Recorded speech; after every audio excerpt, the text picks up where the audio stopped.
क्या आप जानते हैं कि जिस व्यक्ति ने शांति की शक्ति से एक पूरे देश को आजाद कराया, उसने वैश्विक प्रतीक बनने से बहुत पहले ही कई जानें बचा ली थीं। अगर आप भारतीय संस्कृति से जुड़ी ऐसी प्रेरक कहानियां जानना चाहते हैं जो एकजुटता के बारे में आपके नजरिए को बदल दें, तो चैनल को सब्सक्राइब करें, लाइक करें और इसे उन सभी के साथ शेयर करें जिन्हें इसे सुनने की जरूरत है। और वीडियो के विवरण में दिए गए विशेष प्रचारों को देखना न भूलें। आज 2 अक्टूबर को लाखों भारतीय कृतज्ञता और श्रद्धा की भावना के साथ जागते हैं और गांधी जयंती मनाते हैं। महात्मा मोहनदास करमचंद गांधी की जयंती, वह महान आत्मा जिन्होंने इतिहास की धारा को हथियारों से नहीं बल्कि सत्य, अहिंसा और सबसे कमजोर लोगों के लिए अटूट करुणा से बदल दिया। मुंबई, दिल्ली, कोलकाता की सड़कों पर और पंजाब के सरसों के खेतों के बीच छिपे छोटे छोटे गांवों में लोग मंदिरों, स्कूलों और सार्वजनिक चौराहों पर भजन गाने के लिए इकट्ठा होते हैं। वे भक्ति गीत जो उनके दिलों में जीवंत प्रार्थनाओं की तरह गूंजते हैं और उनकी मूर्तियों और चित्रों के चरणों में फूल चढ़ाते हैं। लेकिन जो बात बहुत कम लोग जानते हैं और जो पश्चिमी इतिहास की किताबों में कम ही दिखाई देती है, वह यह है कि गोल चश्मे और बांस की छड़ी वाले उस दुबले पतले आदमी के पीछे एक ऐसा इंसान था जो दूसरों के दुख दर्द से गहराई से जुड़ा था, जिसने न सिर्फ आज़ादी और न्याय के ऊंचे आदर्शों का उपदेश दिया, बल्कि दुनिया जिन लोगों को भूल चुकी थी उन तक पहुंचने के लिए मानव अस्तित्व के सबसे बुनियादी स्तर तक उतरा। और आज हम गांधी के इसी कम झात पहलू पर चर्चा करेंगे, जिस पक्ष ने उन्हें न सिर्फ एक राजनीतिक नेता बनाया बल्कि मानवता का सच्चा सेवक भी बनाया। एक ऐसा व्यक्ति जिसका मानना था कि किसी देश को सच्ची आज़ादी तभी मिलेगी जब हर नागरिक, खासकर सबसे गरीब, अछूत, हाशिए पर पड़े लोग सम्मान के साथ जी सकेंगे। गांधी गरीब पैदा नहीं हुए थे, न ही उन्होंने उस अकाल का अनुभव किया जिसने ब्रिटिश औपनिवेशिक शासन के तहत लाखों भारतीयों को तबाह कर दिया था। वे गुजरात के एक मध्यम वर्गीय परिवार से थे, शिक्षा प्राप्त की, लंदन में वकालत की पढ़ाई की, शानदार सूट पहने और 1915 में भारत लौटने से पहले दक्षिण अफ्रीका में आराम से रहे। लेकिन उनकी यात्रा में कुछ मौलिक हुआ, एक ऐसा गहन आंतरिक परिवर्तन जिसने उन्हें सारे आडंबर और परिस्थितियां त्याग कर एक साधारण हाथ से बुनी हुई सूती धोती पहनने, सादगी भरे आश्रमों में रहने और अपने जीवन के हर पल को दूसरों की सेवा में समर्पित करने के लिए प्रेरित किया, खासकर उन लोगों की जिन्हें समाज ने अदृश्यता के हाशिए पर धकेल दिया था।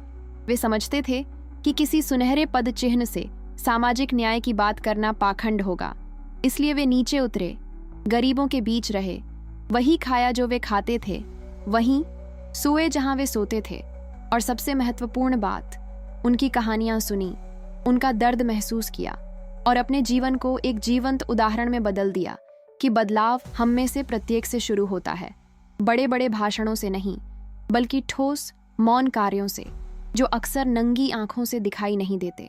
दुनिया की नज़रों में ये बहुत शक्तिशाली हैं, लेकिन जो इन्हें ग्रहण करते हैं उनके लिए ये बहुत शक्तिशाली हैं। आज के भारत में गांधी जयंती सिर्फ एक राष्ट्रीय अवकाश नहीं है जहां बैंक बंद हो जाते हैं और छात्र स्कूल से छुट्टी ले लेते हैं। यह उन मूल्यों पर गहन चिंतन का दिन है जो आधुनिक दुनिया की भाग दौड़ में कहीं खोते नजर आते हैं।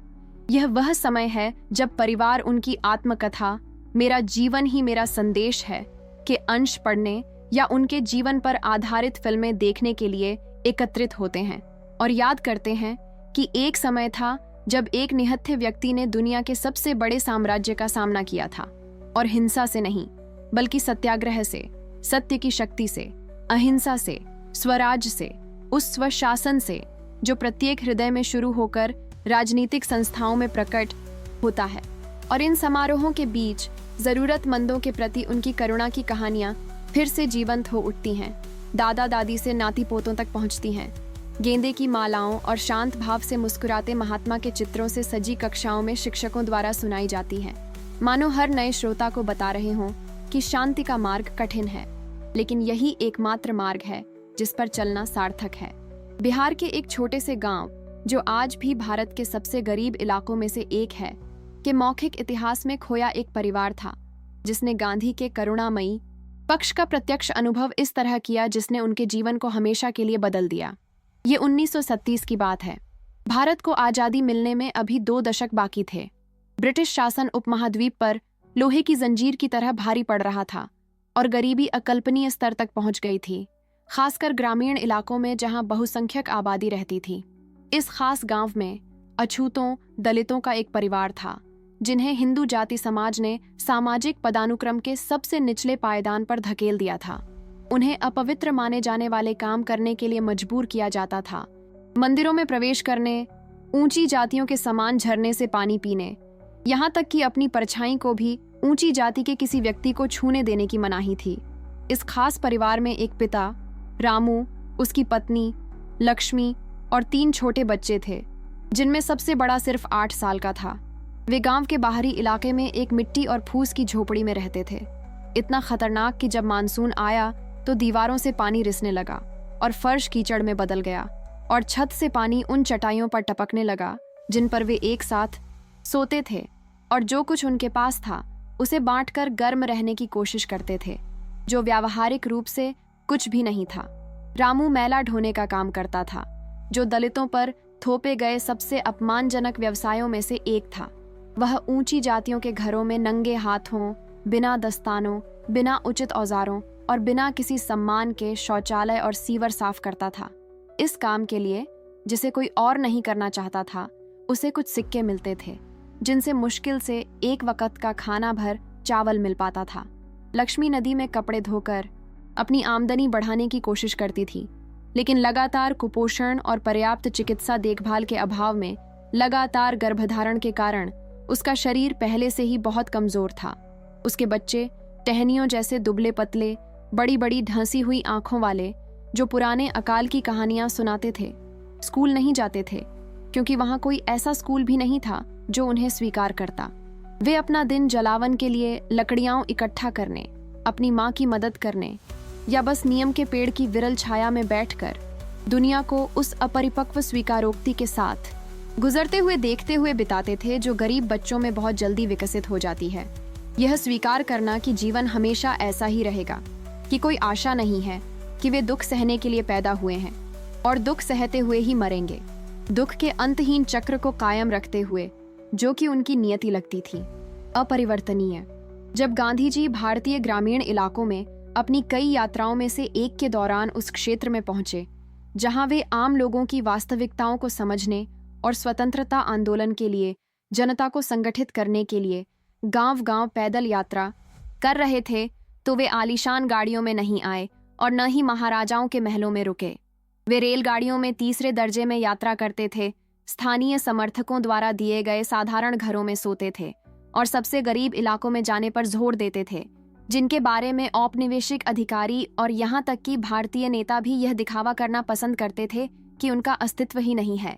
इन्हीं यात्राओं में से एक के दौरान उन्हें एक स्थानीय समाज सेवी से रामू के परिवार के बारे में पता चला, जिसने गांव के उच्च जातियों को दलितों के साथ थोड़ी बहुत मानवीयता बरतने के लिए मनाने की असफल कोशिश की थी। यह कार्यकर्ता मोहन नाम का एक आदर्शवादी युवक एक जनसभा के दौरान गांधी जी के पास आया और उनके कान में उस विशेष परिवार की दयनीय स्थिति के बारे में फुसफुसाया, यह बताते हुए कि बच्चों ने कई दिनों से ठीक से खाना नहीं खाया है और पिता अपने काम की अस्वास्थ्यकर परिस्थितियों के कारण तेजी से बीमार पड़ रहे हैं, लेकिन वे रुक नहीं सकते थे क्योंकि परिवार उन पर निर्भर था। उन चंद पैसों के बल पर ही उनका गुजारा चलता था। गांधी एक पल के लिए भी नहीं हिचकिचाए। उन्होंने यह काम किसी सहायक को नहीं सौंपा। उन्होंने यह वादा नहीं किया कि कोई अंततः इस मामले की जांच करेगा। उन्होंने इसे जाति व्यवस्था के अन्याय पर अपने भाषणों का एक और आंकड़ा नहीं बनाया। उन्होंने तुरंत परिवार की झोपड़ी में ले जाने का अनुरोध किया और वे वहां पहुंच गए। वह व्यक्ति जो कुछ ही वर्षों में दुनिया भर में भारत के मुक्तिदाता के रूप में जाना जाने वाला था, गांव के बाहरी इलाके की कीचड़ भरी गलियों से गुजर रहा था। हमेशा की तरह नंगे पांव, उसका बांस का डंडा जमीन पर एक स्थिर लय में थपथपा रहा था। उसकी पतली लेकिन प्रभावशाली उपस्थिति जहां भी जाती, उत्सुक निगाहों और फुसफुसाहटों को आकर्षित कर रही थी। जब वे रामू की झोपड़ी पहुंचे तो गांधी ने जो दृश्य देखा, उसने कठोरतम हृदय को भी तोड़ दिया होता। बच्चे फटी हुई चटाई पर लेटे हुए थे, खेलने के लिए बहुत कमजोर। लक्ष्मी एक कोने में बैठी थी, उसकी आंखों में आशा की कोई किरण नहीं थी। रामू, जो अभी अभी एक और दिन की अपमानजनक मेहनत से लौटा था, गंदे पानी से भरे बेसिन में अपने हाथ पैर धो रहा था तथा अपनी त्वचा और कपड़ों में फैली बदबू को दूर करने की कोशिश कर रहा था, जिसे धोने के बाद भी पूरी तरह से दूर नहीं किया जा सका था। गांधी जी ने जो पहला काम किया और जिसने उनके साथ आए उनके कुछ अनुयायियों को भी शर्मिंदा कर दिया, वह था उस झोपड़ी में प्रवेश करना, रामू के बगल में मिट्टी के फर्श पर बैठना और सच्चे स्नेह से उसके कंधे को छूना। उस समय के भारत में यह साधारण सा इशारा क्रांतिकारी था। ऊंची जातियों के लोग अछूतों को छूते नहीं थे, उनके घरों में प्रवेश नहीं करते थे, उनके मानव अस्तित्व को बमुश्किल ही स्वीकार करते थे। लेकिन वहां गांधी जी थे, वैश्य जाति के एक व्यक्ति जिन्हें आदरणीय माना जाता था, एक दलित के साथ कंधे से कंधा मिलाकर बैठे थे। उसे किसी निम्न व्यक्ति के रूप में नहीं, बल्कि एक समान, दुख में एक भाई के रूप में, एक ऐसे देशवासी के रूप में मानते थे जो उस सभी सम्मान और गरिमा का हकदार था जो किसी भी इंसान को जन्मसिद्ध अधिकार से मिलना चाहिए। गांधी जी ने रामू और लक्ष्मी से लंबी बातचीत की, उनके बच्चों, उनके सपनों, उनकी कठिनाइयों के बारे में पूछा और सबसे महत्वपूर्ण बात, उन्होंने सुना, वास्तव में सुना, बिना किसी जल्दबाजी के, बिना किसी निर्णय के, बिना उस कृपालु दया के जो अमीर कभी कभी गरीबों के लिए दिखाते हैं, लेकिन वास्तविक सहानुभूति के साथ, इस गहरी समझ के साथ कि गरीबी एक नैतिक विफलता नहीं है, बल्कि अन्यायपूर्ण प्रणालियों द्वारा जारी एक संरचनात्मक हिंसा है जिसे खत्म करने की आवश्यकता है। उस शुरुआती बातचीत के बाद गांधी ने खोखले वादे नहीं किए, उन्होंने काम भी किया। अगले दिनों में जब वे उस इलाके में रहे, उन्होंने व्यक्तिगत रूप से यह सुनिश्चित किया कि परिवार को कई हफ्तों तक पर्याप्त भोजन मिलता रहे, चावल, दाल, सब्जियां, यहाँ तक कि बच्चों के लिए कुछ मिठाइयाँ भी, जिन्होंने कभी साधारण भोजन के अलावा कुछ नहीं खाया था। उन्होंने रामू की जांच एक ऐसे डॉक्टर से करवाई जो राष्ट्रवादी आंदोलन से जुड़ा था, एक ऐसा डॉक्टर जो किसी दलित का इलाज किसी भी अन्य मरीज की तरह ही करता, जो उस समय बेहद दुर्लभ था। डॉक्टर ने कई ऐसे संक्रमणों का निदान किया जिनका इलाज साधारण दवाओं से किया जा सकता था, और बुनियादी स्वच्छता संबंधी बदलावों की सलाह दी जिससे भविष्य में होने वाली बीमारियों से बचा जा सके। गांधी ने पूरे परिवार के लिए नए कपड़े भी दिए, वे फटे पुराने कपड़े नहीं जिन्हें अमीर लोग फेंक देते थे और कभी कभी किसी बड़े उपकार की तरह दान कर देते थे, बल्कि नए गरिमापूर्ण कपड़े जिनसे रामू के बच्चों के चेहरे पर महीनों बाद पहली बार मुस्कान आई। उन बच्चों की शर्मीली मुस्कान जो दया पाने के आदी नहीं होते, लेकिन गांधी जानते थे कि अस्थायी दान, चाहे कितने भी नेक इरादे से किया गया हो, संरचनात्मक समस्या का समाधान नहीं करेगा। वह स्थायी परिवर्तन, वास्तविक रूपांतरण चाहते थे। इसीलिए उन्होंने कुछ और भी क्रांतिकारी किया। उन्होंने गांव के नेताओं, ऊंची जातियों के सदस्यों जो जमीन, व्यापार और स्थानीय सत्ता पर नियंत्रण रखते थे की एक बैठक बुलाई। अपने शांत लेकिन अडिग अंदाज में उन्होंने दलितों के साथ उनके अमानवीय व्यवहार के बारे में उनसे बात की। उन्होंने उन पर गुस्से में हमला नहीं किया, क्योंकि गांधी शायद ही कभी गुस्सा दिखाते थे, लेकिन उनके शब्दों में एक दृढ़ता थी, एक नैतिक अधिकार जो सामाजिक पद या धन से नहीं, बल्कि सत्य और न्याय के लिए समर्पित जीवन से आया था। उन्होंने समझाया कि जब तक भारत अपने ही लाखों बच्चों को सामाजिक गुलामी में रखेगा, तब तक वह कभी भी पूरी तरह से आजाद नहीं हो पाएगा। यह कि ब्रिटिश शासन निंदनीय था, हाँ, लेकिन उतना ही निंदनीय वह अत्याचार भी था जो जाति व्यवस्था के माध्यम से भारतीयों ने एक दूसरे पर ढाया। उन्होंने हिंदू धर्म ग्रंथों के उदाहरणों का हवाला देते हुए, जिनका इनमें से कई लोग सम्मान करते थे, तर्क दिया कि जन्म के आधार पर मानवता को पदानुक्रमित श्रेणियों में विभाजित करना एक विकृति है। मूल शिक्षाओं से यह स्पष्ट है कि सभी मनुष्यों में एक ही दिव्य चिंगारी, एक ही अमर आत्मा है, और इसलिए वे समान सम्मान और समान अवसरों के हकदार हैं। शुरुआती प्रतिक्रिया असहजता भरी थी। कुछ नेताओं ने नजरें फेर लीं, तो कुछ ने प्राचीन परंपराओं का बहाना बनाया जिन्हें रातों रात नहीं बदला जा सकता था। लेकिन गांधी ने इन बहानों को स्वीकार नहीं किया।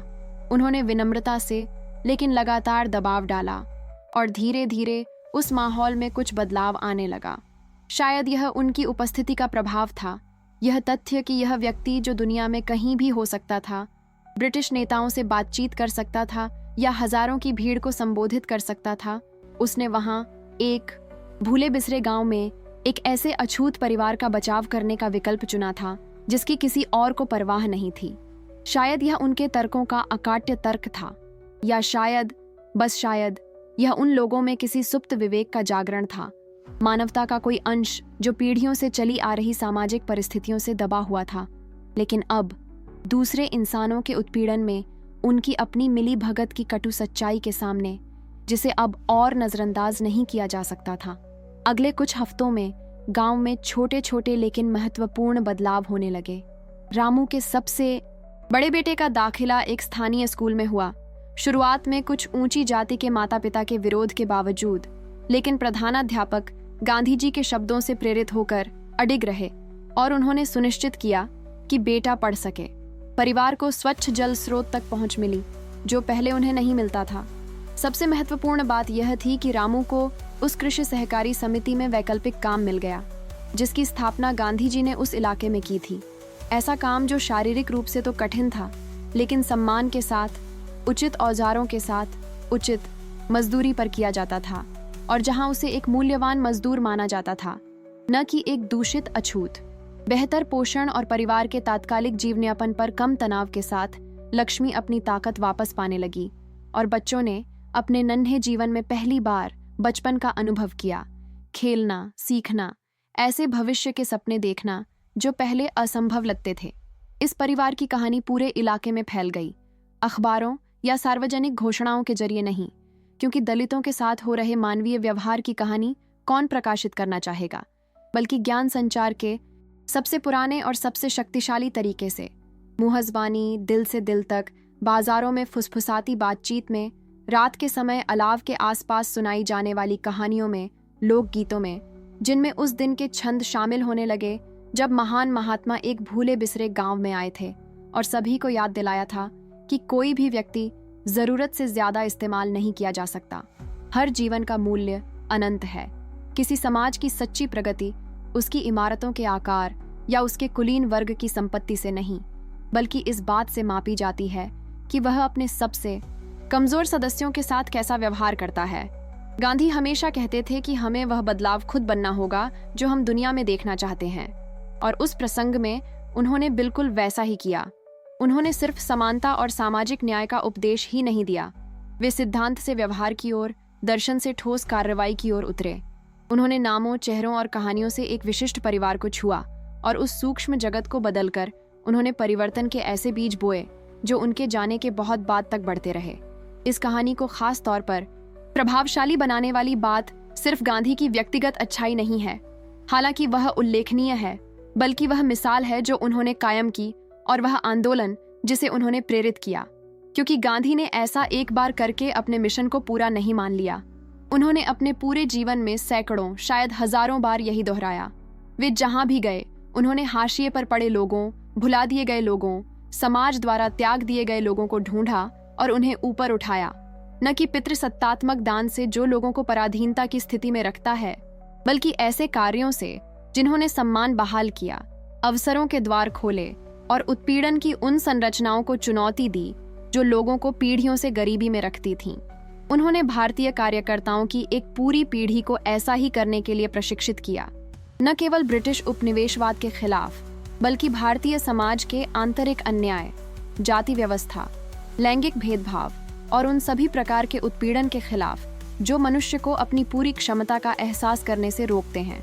गांधी जी एक बुनियादी बात समझते थे, जिसे कई राजनीतिक नेता तब और अब भी समझने में नाकाम रहे हैं। मुक्ति आंदोलन केवल एक समूह से दूसरे समूह को सत्ता हस्तांतरित करने के बारे में नहीं हो सकते।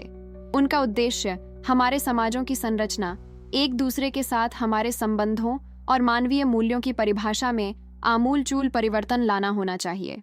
वे जानते थे कि अगर स्वतंत्र भारत जातिगत भेदभाव के जरिए अपने ही लाखों नागरिकों को गुलाम बनाए रखेगा, तो अंग्रेजों को खदेड़ने का कोई मतलब नहीं है। वे जानते थे कि सामाजिक न्याय के बिना राजनीतिक स्वतंत्रता एक खोखली जीत होगी, एक ऐसी स्वतंत्रता जो केवल कागजों पर होगी, लेकिन आम लोगों के जीवन में नहीं। इसलिए उन्होंने जोर देकर कहा कि भारतीय राष्ट्रवादी आंदोलन के मूल में दलितों के अधिकारों के लिए संघर्ष शामिल हो, जिन्हें उन्होंने हरिजन, ईश्वर की संतान नाम दिया, और भाषा के माध्यम से गहरी जड़ें जमाए बैठी धारणाओं को बदलने की शुरुआत करने का प्रयास किया। हालांकि यह ध्यान रखना जरूरी है कि आज कई दलित इस शब्द को अस्वीकार करते हैं और अपनी पहचान स्थापित करना पसंद करते हैं। लेकिन उस समय गांधी जी का इरादा अस्पृश्यता की अवधारणा को ही चुनौती देना था। आज भारत की आज़ादी के 75 साल से भी ज्यादा और गांधी जी की मृत्यु के दशकों बाद भी भारत अभी भी उन कई समस्याओं से जूझ रहा है जिनका समाधान उन्होंने चाहा था। जातिगत भेदभाव, हालांकि आधिकारिक तौर पर अवैध है, अभी तक पूरी तरह से खत्म नहीं हुआ है, बल्कि देश के कई हिस्सों में सूक्ष्म और अप्रत्यक्ष रूपों में अभी भी मौजूद है। गरीबी आज भी करोड़ों भारतीयों को प्रभावित करती है। आर्थिक असमानताएं कई मायनों में कम होने के बजाय बढ़ी हैं और सामाजिक न्याय के मुद्दे रोजमर्रा की लड़ाई बने हुए हैं। लेकिन इससे गांधी जी के उदाहरण का महत्व कम नहीं होता, बल्कि यह उन्हें और भी प्रासंगिक बनाता है, क्योंकि एक तेजी से ध्रुवीकृत होती दुनिया में जहां लोग अपने कबीलों में सिमट जाते हैं और उन लोगों के दुखों को नजरअंदाज कर देते हैं जिन्हें वे अलग मानते हैं, जरूरतमंदों तक पहुंचने के लिए सभी सामाजिक बाधाओं को पार करने का गांधी जी का उदाहरण हमारी साझा मानवता, एक दूसरे के प्रति हमारी जिम्मेदारी और इस तथ्य की एक सशक्त याद दिलाता है कि हम में से कोई भी वास्तव में आजाद नहीं है जब तक कि दूसरे जंजीरों में जकड़े रहें, चाहे वे जंजीरें लोहे की हों या सामाजिक पूर्वाग्रह की।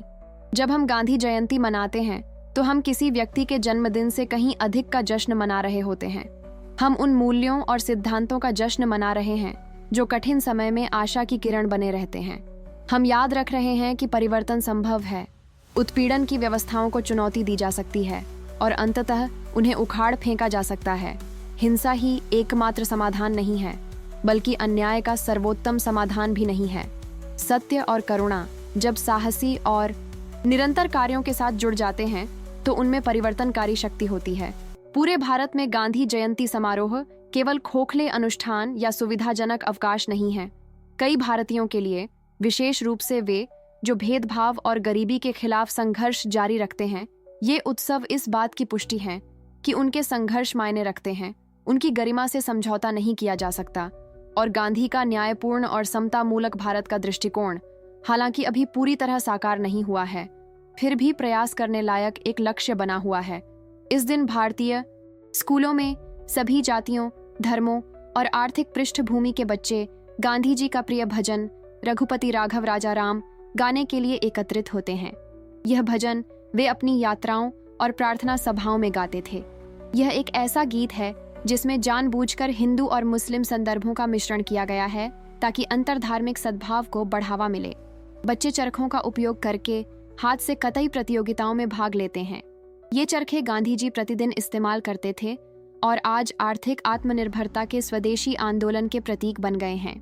वे गांधी जी के जीवन के प्रसंगों पर नाटक प्रस्तुत करते हैं और इनमें से कुछ नाटकों में रामू के परिवार जैसी कहानियां भी शामिल होती हैं, क्योंकि ये मानवीय, व्यक्तिगत, विशिष्ट कहानियां ही हैं जो वास्तव में कल्पना को पकड़ती हैं और दिल को छूती हैं। ये कहानियां ही हैं जो गांधी जी को एक दूरस्थ ऐतिहासिक व्यक्ति से एक ऐसे व्यक्ति में बदल देती हैं जिनके उदाहरण का हम अपने जीवन में, अपने समुदायों में अनुसरण करने की आकांक्षा रख सकते हैं। गांधी की एकजुटता की विरासत केवल भारत तक ही सीमित नहीं है। उन्होंने दुनिया भर के नागरिक अधिकार आंदोलनों को प्रेरित किया। मार्टिन लूथर किंग जूनियर ने गांधी के तरीकों का अध्ययन किया और उन्हें संयुक्त राज्य अमेरिका में नागरिक अधिकारों की लड़ाई में लागू किया। नेल्सन मंडेला ने दक्षिण अफ्रीका में रंगभेद के खिलाफ अपने प्रतिरोध में गांधी को एक महत्वपूर्ण प्रेरणा बताया। अनगिनत देशों में शांति कार्यकर्ताओं ने उत्पीड़न और अन्याय का सामना करते हुए गांधी की शिक्षाओं की ओर रुख किया है। इन सभी मामलों में प्रेरणा केवल गांधी के राजनीतिक दर्शन से ही नहीं, बल्कि उनके मूल्यों को जीने के उनके उदाहरण से भी मिली। न्याय की बात करने से लेकर उसे अपने हर कार्य में मूर्त रूप देने, जरूरतमंदों की सेवा को कभी कभार दान के रूप में नहीं, बल्कि जीवन जीने के तरीके के रूप में अपनाने से भी मिली। यही अंतर है उन नेताओं के बीच जो सुंदर भाषण देते हैं और उन नेताओं के बीच जो सचमुच दुनिया बदल देते हैं। अपने सिद्धांतों पर जीने की इच्छा, व्यक्तिगत त्याग करने की इच्छा, अपनी कल्पना की दुनिया के निर्माण के लिए कड़ी मेहनत करने की इच्छा। गांधी के जीवन की कई अन्य कहानियों की तरह रामू की पारिवारिक कहानी भी हमें असहज सवालों से रूबरू कराती है। हम अपने समुदायों में हाशिए पर पड़े लोगों की मदद के लिए क्या कर रहे हैं? आखिरी बार कब हमने किसी ऐसे व्यक्ति से बात की थी जो हमसे बिल्कुल अलग था, किसी अलग सामाजिक वर्ग से, किसी अलग जातीय पृष्ठभूमि से या फिर बिल्कुल अलग आर्थिक परिस्थितियों से, क्या हम अन्यायपूर्ण व्यवस्थाओं को चुनौती देने के लिए तैयार हैं, भले ही उनसे हमें लाभ हो? क्या हम अपने बच्चों को सभी लोगों को समान महत्व देना सिखा रहे हैं, या फिर हम जानबूझकर या अनजाने में पूर्वाग्रह और विभाजन को बढ़ावा दे रहे हैं? ये कठिन सवाल हैं और इनके ईमानदार जवाब असहज कर सकते हैं, लेकिन ये ठीक उसी तरह का आत्म परीक्षण है जिसका गांधी लगातार अभ्यास करते थे और दूसरों को भी करने के लिए प्रोत्साहित करते थे। उन्होंने कहा था कि हमें अपने बारे में उतना ही कठोर होना चाहिए जितना हम दूसरों के बारे में दयालु हैं। आज की दुनिया में, जहां आर्थिक असमानता ऐतिहासिक स्तर पर पहुंच गई है, जहां शरणार्थी युद्ध और उत्पीड़न से बचकर केवल बंद दरवाजों और ठंडे दिलों को पाते हैं, जहां नस्ल, धर्म, जाति, लिंग और अनगिनत अन्य श्रेणियों के आधार पर भेदभाव जीवन और क्षमता को नष्ट करना जारी रखता है, जहां निराशावाद और उदासीनता करुणा और आशा पर जीत हासिल करती दिखती है, गांधी का सक्रिय एकजुटता का उदाहरण, अन्याय को अपरिहार्य मानने से इनकार करना, हर व्यक्ति के साथ उसकी सामाजिक स्थिति की परवाह किए बिना सम्मान के साथ व्यवहार करना, न केवल प्रेरणादायक है, यह आवश्यक है। यह निराशा का प्रतिकार है। यह याद दिलाता है कि व्यक्ति वास्तव में बदलाव ला सकते हैं, कि दयालुता के छोटे छोटे कार्य एकत्रित होते हैं और परिवर्तन की लहरें पैदा करते हैं, जो उनके मूल बिंदु से बहुत आगे तक फैलती है, कि हमें हर दूसरे इंसान में मानवता को देखने और पहचानने की परिवर्तनकारी शक्ति को कभी कम नहीं आंकना चाहिए। जब गांधी रामू और उसके परिवार के साथ उस मिट्टी की झोपड़ी में बैठे थे, तो वे कोई सोची समझी राजनीतिक चाल नहीं चल रहे थे। वहां कोई कैमरा फिल्म नहीं बना रहा था, कोई पत्रकार उस पल को आने वाली पीढ़ियों के लिए रिकॉर्ड नहीं कर रहा था। ज्यादातर लोग उस मुलाकात के बारे में कभी नहीं जान पाते, और गांधी यह जानते थे। फिर भी वे गए, क्योंकि उनकी करुणा कोई दिखावा नहीं थी, न ही यह अच्छा दिखने या सार्वजनिक छवि बनाने के बारे में थी। यह सच्ची थी, सभी प्राणियों की अनिवार्य समानता में उनके गहरे विश्वास में निहित थी, और शायद यही प्रामाणिकता, शब्दों और कार्यों के बीच की एक रूपता ही थी जिसने गांधी को एक नेता और एक इंसान के रूप में इतना शक्तिशाली बनाया। लोग महसूस कर सकते थे कि वे जो उपदेश देते थे उस पर सचमुच विश्वास करते थे, कि वे अपने सिद्धांतों के लिए अपनी सुख सुविधा और सुरक्षा का त्याग करने को तैयार थे, और इसी प्रामाणिकता ने दूसरों को भी ऐसा करने के लिए प्रेरित किया, जिससे दयालुता और साहस का एक गुणक प्रभाव पैदा हुआ। यह समझना जरूरी है कि गांधी परिपूर्ण नहीं थे, वे भी इंसान थे, और उनमें भी हर किसी की तरह खामियां और विरोधाभास थे। विद्वानों ने उनके कार्यों और विश्वासों के विभिन्न पहलुओं पर बहस और आलोचना की है, और ये आलोचनाएं मान्य और आवश्यक हैं। किसी भी नेता को आलोचनात्मक विश्लेषण से परे नहीं होना चाहिए, लेकिन खामियों को पहचानने का मतलब किसी व्यक्ति द्वारा किए गए या सिखाए गए हर काम को खारिज करना नहीं है। इसका मतलब है एक अधिक पूर्ण और सूक्ष्म समझ होना। और गांधी के मामले में अपनी खामियों को स्वीकार करते हुए भी अहिंसा, सत्य और सबसे ज्यादा जरूरतमंदों की सेवा पर उनकी शिक्षाओं का मूल तत्व आज भी अत्यंत प्रासंगिक और प्रेरणादायक है। रामू के परिवार और जीवन भर उनकी मदद करने वाले अनगिनत अन्य परिवारों और व्यक्तियों के साथ उनकी एकजुटता की कहानी मानवीय क्षमता के सर्वोत्तम पहलुओं को दर्शाती है। स्वार्थ और उदासीनता से ऊपर उठकर एक दूसरे को सचमुच देखने और उनकी सेवा करने की हमारी क्षमता। इस विशिष्ट कहानी के सबक अनेक और गहन हैं।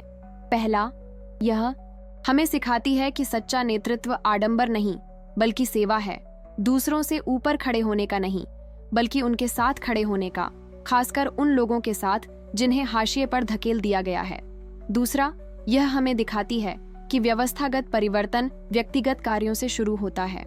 गांधी भारत में गरीबी और जातिगत भेदभाव की समस्या की भयावहता, जिससे लाखों लोग प्रभावित हो रहे थे, से स्तब्ध हो सकते थे, लेकिन इसके बजाय उन्होंने अपनी क्षमता के अनुसार कार्य किया, अपने सामने वालों की मदद की और इन संयुक्त कार्यों और अपने द्वारा स्थापित उदाहरण के माध्यम से एक बड़े बदलाव की प्रेरणा दी। तीसरा, यह दर्शाता है कि मानवीय गरिमा से समझौता नहीं किया जा सकता। कोई व्यक्ति चाहे कितना भी हाशिए पर या उत्पीड़ित क्यों न हो, उसके साथ सम्मान, करुणा और उसकी मानवता की मौलिक पहचान का व्यवहार किया जाना चाहिए। और चौथा, यह हमें याद दिलाता है कि एकजुटता के लिए असुविधा की आवश्यकता होती है, अपने आराम क्षेत्र से बाहर निकलने, हानिकारक सामाजिक मानदंडों को चुनौती देने और अन्यायपूर्ण व्यवस्थाओं में अपनी स्वयं की मिलीभगत का सामना करने की आवश्यकता होती है। जब हम गांधी की तस्वीरें देखते हैं, गोल चश्मे और सौम्य मुस्कान वाले उस दुबले पतले व्यक्ति की, तो उन्हें एक दूर के लगभग मिथकीय प्रतीक में बदलना आसान होता है, एक ऐसे व्यक्ति में जिसका उदाहरण हमारे सामान्य जीवन पर लागू नहीं होता। लेकिन रामू के परिवार की यह कहानी हमें इस वास्तविकता की ओर वापस ले जाती है कि गांधी एक वास्तविक व्यक्ति थे जो हर दिन वास्तविक विकल्प चुनते थे। जब परवाह न करना आसान होता, तब परवाह करने के विकल्प। जब निष्क्रिय रहना ज्यादा आरामदायक होता, तब कार्रवाई करने के विकल्प। जब चुप रहना ज्यादा सुरक्षित होता, तब बोलने के विकल्प। और ये ऐसे विकल्प हैं जिनका सामना हम सभी अपने जीवन में करते हैं, शायद किसी राष्ट्रीय स्वतंत्रता आंदोलन का नेतृत्व करने के पैमाने पर नहीं, बल्कि हमारे दैनिक व्यवहार में। हम उन लोगों के साथ कैसा व्यवहार करते हैं जो रेस्टोरेंट में हमारी मेज़ों पर सेवा करते हैं, जो हमारे दफ्तरों की सफाई करते हैं, जो ऐसे काम करते हैं जिन्हें हम कम महत्वपूर्ण समझते हैं। जब हम अन्याय देखते हैं तो हम कैसी प्रतिक्रिया देते हैं? हम अपने संसाधनों और विशेषाधिकारों का उपयोग दूसरों की मदद करने के लिए कैसे करते हैं, या बस अपने लिए और अधिक संचय करने के लिए कैसे करते हैं? गांधी की विरासत की असली परीक्षा यह नहीं है कि उनके सम्मान में कितनी मूर्तियां स्थापित की गई हैं या कितनी सड़कें उनके नाम पर हैं, बल्कि यह है कि क्या उनकी शिक्षाएं लोगों के कर्मों में जीवित हैं। क्या रामू के परिवार और उनके जैसे लाखों अन्य परिवारों ने सम्मान और अवसर से भरपूर जीवन का मार्ग खोज लिया है या खोज रहे हैं? क्या भारतीय समाज और वैश्विक समाज चाहे कितनी भी धीमी गति से अधिक न्याय और समानता की ओर बढ़ रहे हैं? और इसका उत्तर जटिल है। प्रगति और असफलताएं, जीत और हार होती हैं, लेकिन यह तथ्य कि हम अभी भी ये बातचीत कर रहे हैं, अभी भी ये लड़ाइयाँ लड़ रहे हैं, अभी भी गांधी के उदाहरण को प्रेरणा और चुनौती के रूप में याद कर रहे हैं, यह दर्शाता है कि उनकी विरासत जीवित और प्रासंगिक है, कि उन्होंने जो ज्योति जलाई है वह जलती रहती है और उन सभी द्वारा प्रज्वलित रहती है जो एक अधिक न्यायपूर्ण और करुणामय विश्व के निर्माण के उनके मिशन को आगे बढ़ाने का संकल्प लेते हैं। आज जब हम गांधी जयंती मना रहे हैं, भारत और दुनिया भर में लाखों लोग इस असाधारण व्यक्ति के जीवन और शिक्षाओं पर विचार कर रहे हैं। रामू की पारिवारिक कहानी एक शक्तिशाली अनुस्मारक के रूप में कार्य करती है कि महानता अक्सर छोटे छोटे इशारों में, मानवीय संबंधों के शांत क्षणों में, उदासीनता के बजाय करुणा का विस्तार करने के दैनिक विकल्पों में, दीवार के बजाय पुल बनाने में, शामिल करने के बजाय शामिल करने में प्रकट होती है। बहिष्कार के बावजूद गांधी अपना पूरा जीवन सत्ता के गलियारे में ब्रिटिश वायसराय और विश्व नेताओं के साथ बातचीत करते हुए बिता सकते थे, और निश्चित रूप से उन्होंने ऐसा खूब किया। लेकिन उन्होंने कभी इस तथ्य को नहीं भुलाया कि परिवर्तन की असली शक्ति महलों या संसदों में नहीं, बल्कि आम लोगों के दिलों में और समाज द्वारा खड़ी की गई बाधाओं के पार एक दूसरे से बनने वाले संबंधों में निहित है। जब वे रामू के साथ उस मिट्टी की झोपड़ी में बैठे, जब उन्होंने उस व्यक्ति के कंधे को छुआ जिसे समाज ने अछूत घोषित कर दिया था, जब उन्होंने उन भूखे बच्चों की आंखों में देखा और गरीबी के आंकड़े नहीं बल्कि असीमित क्षमता वाले अनमोल इंसान देखे, तो वे सबसे क्रांतिकारी प्रकार की एकजुटता का अभ्यास कर रहे थे। वह एकजुटता जो पदानुक्रम को नष्ट करती है और पुष्टि करती है कि हम सभी समान रूप से मूल्यवान हैं, समान रूप से प्यार और देखभाल के पात्र हैं, समान रूप से फलने फूलने के अवसरों के हकदार हैं। उस गांव में जो बदलाव आया वह गांधी के जाने के बाद भी नहीं रुका। उन्होंने जो बीज बोए थे वे फलते फूलते रहे। रामू का बेटा, जिसने स्कूल जाना शुरू किया पीढ़ियों से चली आ रही कहानियों के अनुसार, अपने समुदाय में एक शिक्षक बन गया। उसने अन्य दलित बच्चों को शिक्षित किया और निरक्षरता के उस कुचक्र को तोड़ा जिसने सदियों से उसके समुदाय को वंचित रखा था। उसके छोटे भाई गांधी की यात्रा से शुरू हुए बदलावों की बदौलत थोड़े कम दमनकारी माहौल में पले बढ़े, ऐसी नौकरियां पा सके जो भले ही मामूली थीं, लेकिन उनके पिता को मजबूरन जो अपमानजनक काम करना पड़ता था उससे ज्यादा सम्मान और बेहतर हालात देती थीं। और सबसे महत्वपूर्ण बात, वे एक अलग चेतना के साथ बड़े हुए, इस समझ के साथ कि उनके परिवार पर जो अत्याचार हुआ था वह स्वाभाविक या अपरिहार्य नहीं था, बल्कि एक अन्याय था जिसे चुनौती दी जा सकती थी और दी जानी चाहिए। यह चेतना, अपमान को नियति मानने से इनकार करना, शायद गांधी द्वारा दिया गया सबसे मूल्यवान उपहार है, न केवल उस विशिष्ट परिवार के लिए, बल्कि उन सभी उत्पीड़ितों के लिए जिन्होंने उनके उदाहरण में एक अलग भविष्य की कल्पना करने और उसके लिए लड़ने का साहस पाया। यह कहानी दूसरे गांवों में भी फैल गई और जहां भी इसे सुनाया गया, इसने एकजुटता के अन्य कार्यों को प्रेरित किया। एक दुकानदार था जिसने अपनी दुकान में दलित मजदूरों को काम पर रखने का फैसला किया, उन्हें उचित मजदूरी दी और उनके साथ सम्मान से पेश आया। कुछ ऊंची जाति के ग्राहकों के मौन बहिष्कार की अवहेलना करते हुए, क्योंकि उसने गांधी के इस संदेश को आत्मसात कर लिया था कि मानवीय गरिमा की कीमत पर कमाया गया मुनाफा खून से सना हुआ मुनाफा है। एक शिक्षिका थी जिसने उन दलित वयस्कों के लिए एक रात्रि विद्यालय खोला जिन्हें कभी पढ़ना लिखना सीखने का मौका नहीं मिला था। अपनी रातें और सप्ताहांत बिना वेतन के पढ़ाने में समर्पित कर दिए, सिर्फ इसलिए क्योंकि उनका मानना था कि शिक्षा एक मौलिक अधिकार है, न कि कुछ भाग्यशाली लोगों के लिए आरक्षित विशेषाधिकार। एक डॉक्टर था जिसने सबसे गरीब मोहल्लों में एक मुफ्त क्लिनिक स्थापित किया, उपेक्षा और गरीबी से होने वाली बीमारियों का इलाज किया और उन लोगों से मुंह नहीं मोड़ा जो भुगतान नहीं कर सकते थे। इनमें से प्रत्येक व्यक्ति प्रत्यक्ष या अप्रत्यक्ष रूप से गांधी के उदाहरण से प्रेरित होकर अपने अपने क्षेत्र में बदलाव का वाहक बन गया और सामूहिक रूप से इन व्यक्तिगत कार्यों ने समाज के नैतिक ताने बाने को बदलना शुरू कर दिया। बेशक प्रतिरोध बहुत ज्यादा था। गहरा सामाजिक परिवर्तन उन लोगों के कड़े विरोध के बिना कभी संभव नहीं होता जो यथास्थिति से लाभान्वित होते हैं। कुछ लोग ऐसे भी थे जो गांधी के कार्यों को पारंपरिक व्यवस्था के लिए खतरा, उन प्राचीन धर्म ग्रंथों के प्रति अनादर मानते थे जिनकी व्याख्या में जातिगत पदानुक्रम को उचित ठहराया गया था। कुछ ऐसे भी थे जिनकी पहचान और श्रेष्ठता की भावना दूसरों के उत्पीड़न से इतनी गूंथी हुई थी कि इस व्यवस्था को कोई भी चुनौती व्यक्तिगत हमले जैसी लगती थी। गांधी को न केवल ब्रिटिश उपनिवेशवादियों से आलोचना का सामना करना पड़ा, जो उन्हें अपने शासन के लिए खतरा मानते थे, बल्कि हिंदू रूढ़िवादियों से भी, जिन्होंने उन पर जाति व्यवस्था को चुनौती देकर भारतीय संस्कृति को नष्ट करने का आरोप लगाया, और यहाँ तक कि कुछ उग्र राष्ट्रवादियों से भी, जिन्हें लगता था कि उनके अहिंसक तरीके बहुत कमजोर हैं और सच्ची मुक्ति केवल सशस्त्र बल से ही मिल सकती है। लेकिन गांधी अपने सिद्धांतों में अटूट विश्वास के साथ अपने रास्ते पर डटे रहे, भले ही इसकी उन्हें व्यक्तिगत रूप से भारी कीमत चुकानी पड़ी।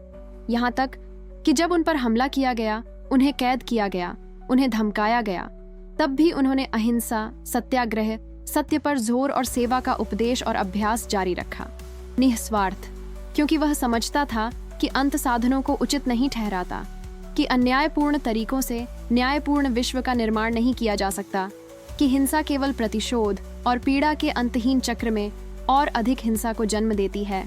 उनका जीवन एक हत्यारे के हाथों समाप्त हुआ जो एक हिंदू अतिवादी था।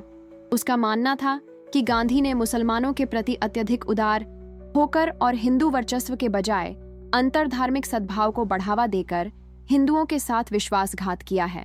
30 जनवरी 1948 को भारत को अंततः स्वतंत्रता मिलने के कुछ ही महीनों बाद दिल्ली में एक सार्वजनिक प्रार्थना सभा के दौरान गांधी को गोली मार दी गई। प्रत्यक्षदर्शियों के अनुसार उनके अंतिम शब्द हे राम थे, जो ईश्वर का आह्वान था। इस प्रकार एक ऐसे व्यक्ति का सांसारिक जीवन समाप्त हो गया जिसने अपने वयस्क जीवन का प्रत्येक क्षण मानवता की सेवा में समर्पित कर दिया था। हालांकि उनका भौतिक जीवन समाप्त हो गया, उनके विचार, उनके उदाहरण, उनकी कहानियां जीवित हैं, पीढ़ियों से चली आ रही हैं। न्याय के लिए नए आंदोलनों, एकजुटता के नए कार्यों और उत्पीड़न को अपरिहार्य मानने से इनकार करने की नई प्रेरणा दे रही हैं। रामू का परिवार, जो अब सिर्फ संस्मरणों और मौखिक इतिहास में ही मौजूद है, उन लाखों गुमनाम परिवारों का प्रतिनिधित्व करता है जिनके जीवन पर गांधी का प्रत्यक्ष या अप्रत्यक्ष प्रभाव पड़ा था। ये वो कहानियां नहीं हैं जो सुर्खियों या पारंपरिक इतिहास की किताबों में छपती हैं, जो अक्सर नाटकीय राजनीतिक घटनाओं, उच्च स्तरीय वार्ताओं, स्वतंत्रता की घोषणाओं और सरकार गठन पर केंद्रित होती हैं, बल्कि ये बदलती हुई व्यक्तिगत जिंदगियों की ये मानवीय, निजी, अंतरंग कहानियां ही हैं जो किसी भी नेता के सबसे गहरे प्रभाव को सही मायने में उजागर करती हैं। क्योंकि आखिरकार एक सामाजिक आंदोलन क्या है अगर यह लाखों अलग अलग जिंदगियों का योग न हो, जो अलग तरह से जीने, अलग तरह से संबंध बनाने और अलग तरह से सपने देखने का चुनाव करते हैं। गांधी ने सिर्फ नीतियां ही नहीं बदली, उन्होंने चेतना भी बदली। उन्होंने सिर्फ ब्रिटिश साम्राज्य को ही चुनौती नहीं दी, उन्होंने लोगों के अपने और दूसरों के बारे में सोचने के तरीके को ही चुनौती दी। और इस तरह का परिवर्तन, हालांकि राजनीतिक परिवर्तनों की तुलना में धीमा और कम दिखाई देता है, कहीं ज्यादा गहरा और स्थायी होता है।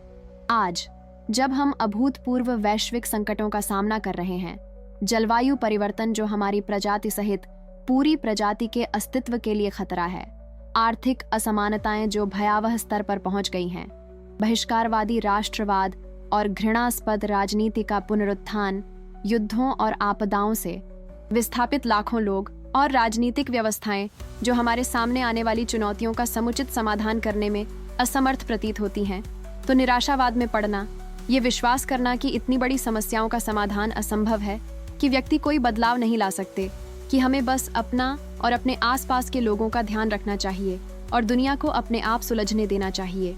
लेकिन गांधी का जीवन और रामू के परिवार जैसी कहानियां हमें निराशा का एक विकल्प प्रदान करती हैं। वे हमें याद दिलाते हैं कि परिवर्तन सदैव संभव है।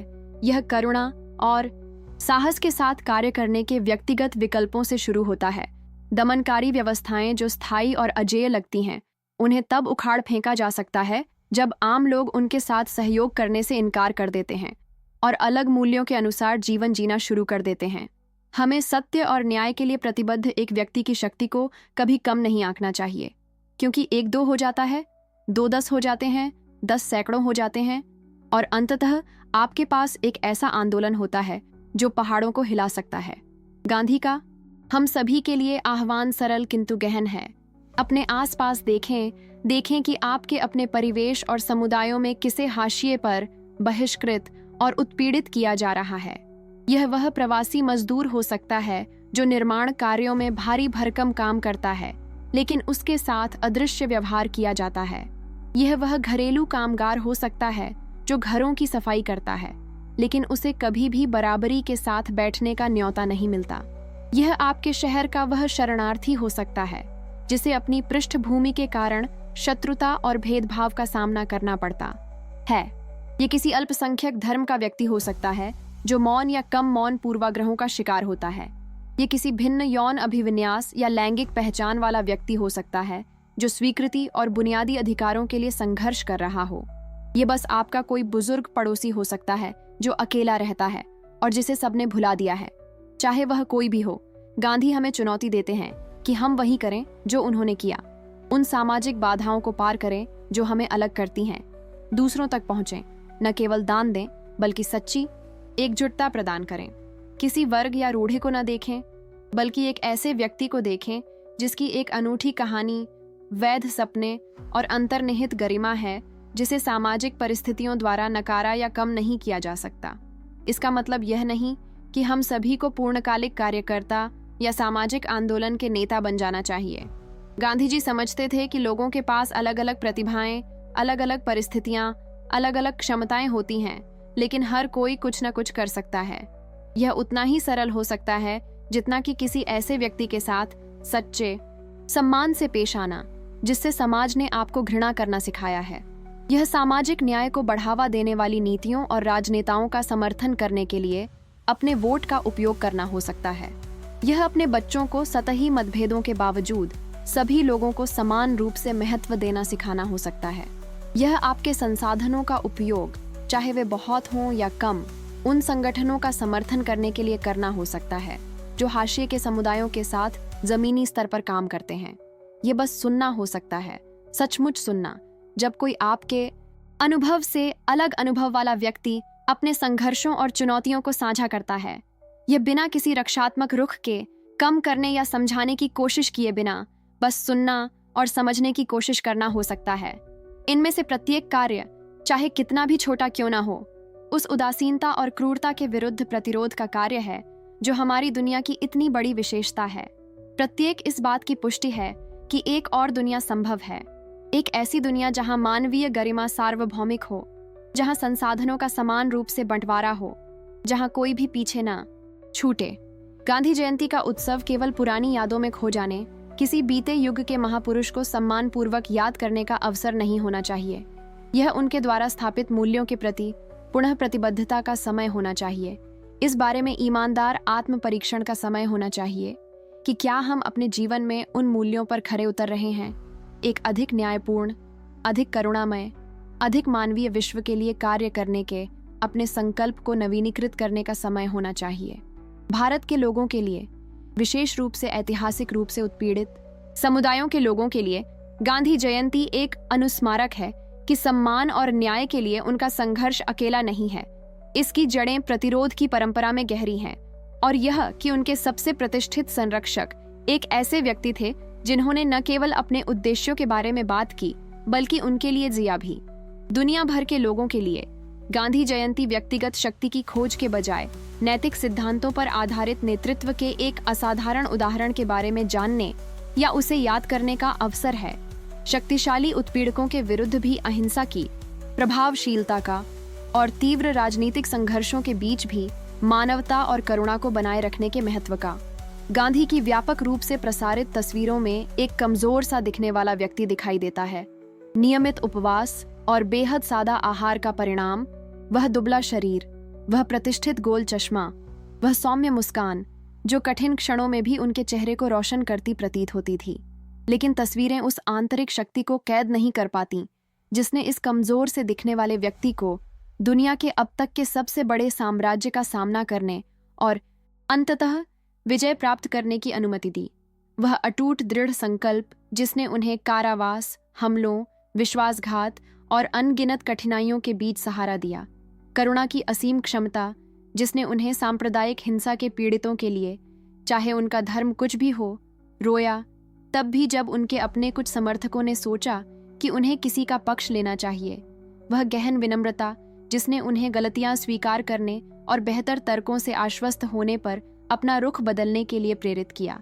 ये आंतरिक गुण किसी भी विशिष्ट राजनीतिक रणनीति से कहीं अधिक गांधी की सच्ची विरासत हैं। ये वे गुण हैं जो साधारण नेताओं को असाधारण नेताओं में बदल देते हैं। और अच्छी खबर यह है कि ये केवल संतों को ही उपलब्ध रहस्यमय गुण नहीं हैं।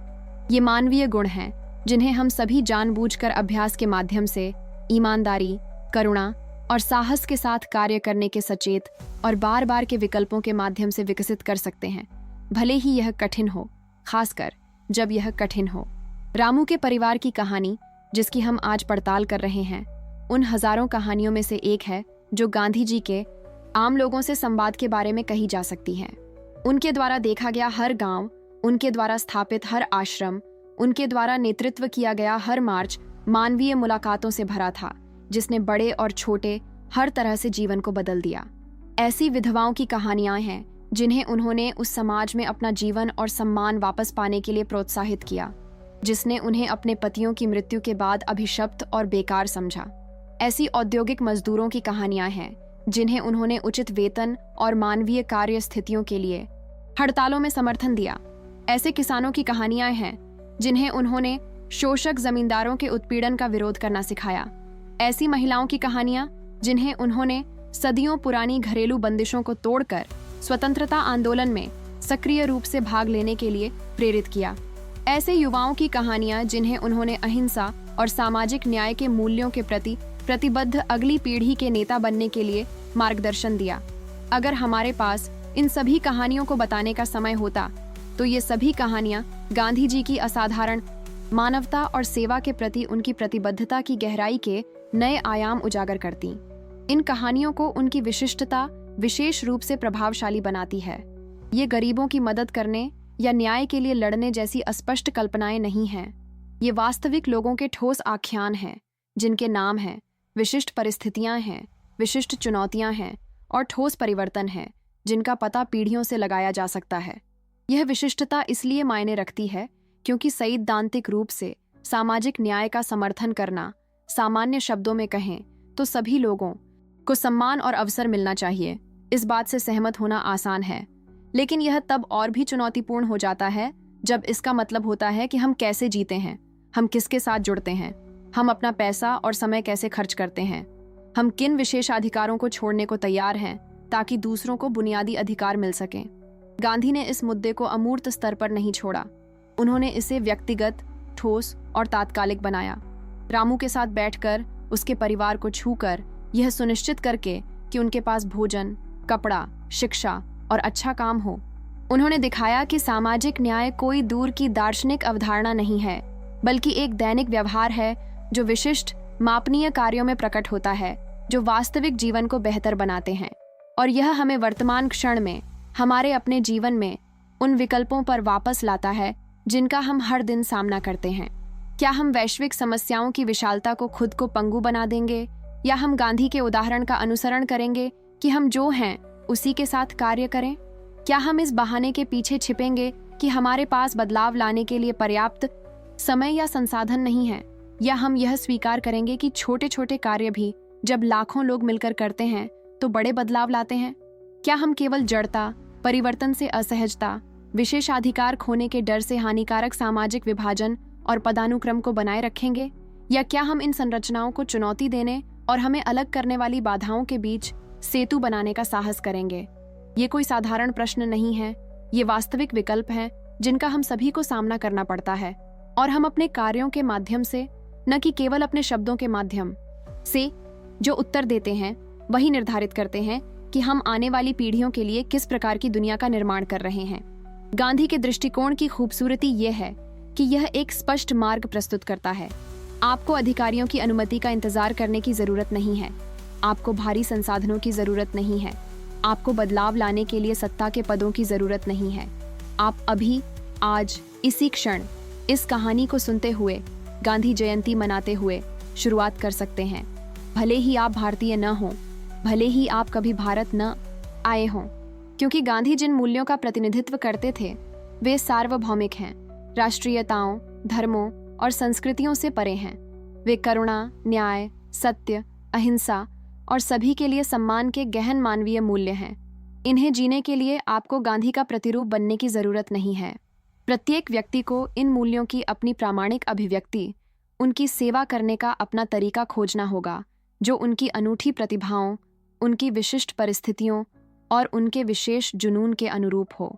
गांधी जो प्रस्तुत करते हैं वह कोई ऐसा कठोर मॉडल नहीं है जिसका आंख मूंद कर अनुसरण किया जा सके, बल्कि एक प्रेरणा, संभावना का एक उदाहरण, एक प्रमाण है कि असाधारण रूप से सार्थक और परिवर्तनकारी जीवन उन सामान्य लोगों की पहुंच में है जो असामान्य विकल्प चुनते हैं। इसलिए आज जब हम गांधी जी को याद करते हैं, जब हम रामू के परिवार और अनगिनत अन्य परिवारों की कहानी पर विचार करते हैं जिनके जीवन उनकी करुणा और कार्यों से प्रभावित हुए थे, जब हम उनके जन्म के 150 से ज्यादा वर्षों और उनकी भौतिक मृत्यु के दशकों बाद भी उनकी विरासत की जीवंत निरंतरता का जश्न मनाते हैं, तो आइए हम दूर से उनकी प्रशंसा करने से बढ़कर कुछ करें।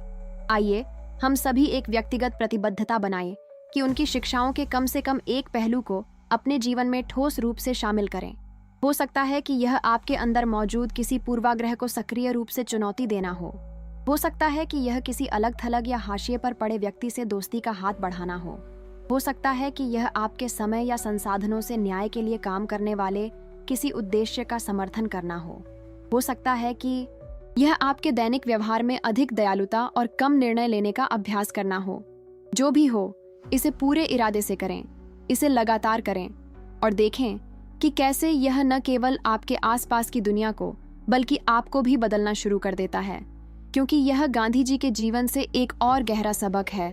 दुनिया को बदलना और खुद को बदलना अलग अलग प्रक्रियाएं नहीं हैं, बल्कि गहराई से जुड़ी हुई हैं।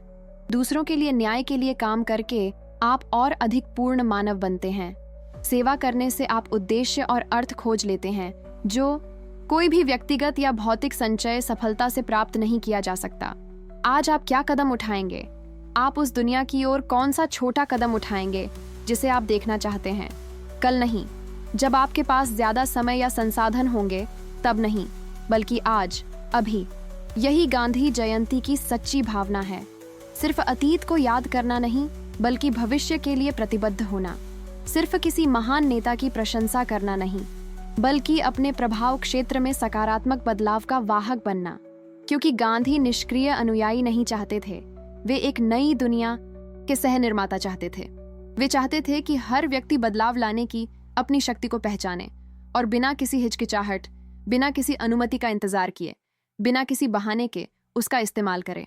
आज आपने जो कहानी सुनी उससे मिली प्रेरणा को अपने कार्यों में बदलें। रामू के परिवार की मदद करने के गांधी के उदाहरण से प्रेरणा लें और अपने आसपास देखें कि आपके समुदाय में किसे मदद की जरूरत है और उस पीड़ा को कम करने, उस सम्मान को बहाल करने, उन अवसरों को खोलने के लिए कुछ ठोस करें। फिर अपनी कहानी साझा करें, दूसरों को प्रेरित करें जैसे आप प्रेरित हुए थे, क्योंकि इसी तरह आंदोलन बढ़ते हैं, इसी तरह बदलाव फैलता है, इसी तरह गांधी की विरासत जीवित रहती है। कांस्य की मूर्तियों में या किताबों के पन्नों में नहीं, बल्कि हर दिन साहसी और दयालु विकल्प बनाने वाले वास्तविक लोगों के जीवित कार्यों में यह सबसे बड़ी श्रद्धांजलि है जो हम गांधी की स्मृति को दे सकते हैं। उनके द्वारा अपनाए गए मूल्यों को जीना, उनके द्वारा शुरू किए गए कार्य को जारी रखना, न्याय, शांति और मानवीय एकजुटता की मशाल को आगे बढ़ाना, जिसे उन्होंने अपने असाधारण जीवन के दौरान इतनी मजबूती से थामे रखा और जो उनकी मृत्यु के बाद भी लंबे समय तक प्रकाशमान है।